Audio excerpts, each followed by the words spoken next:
Recording studio Bihar Sharif.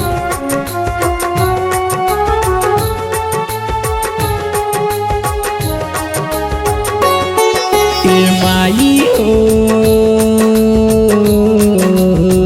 कैसे करी बेटा तोर विदाइया, माई हो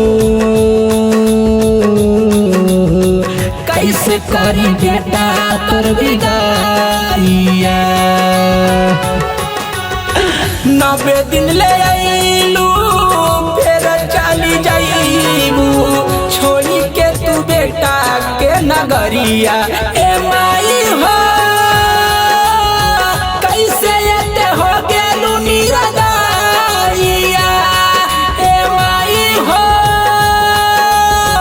कैसे करी बेटा तोर विदाइया।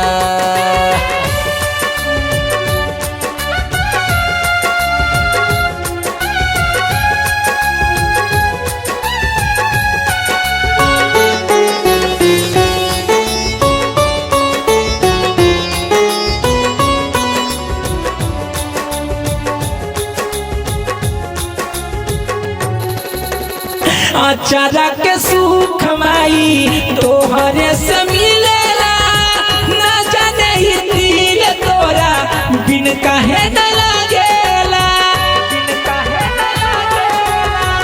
अचारा के सुख माई तोहरे से मिलेला, ना जाने ही दिल तोरा बिन काहे न लागेला।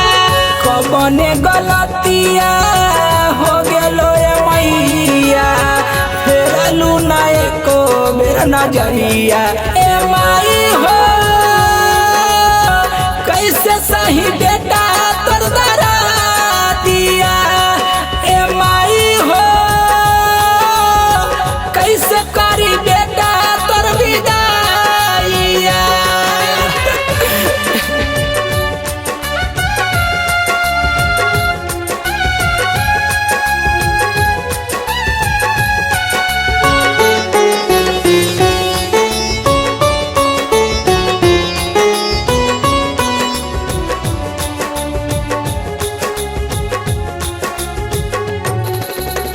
रुकबू न माई जादी बेटा के अगाना, तोहरे के दान कर दे तोहरे दिहल जाना।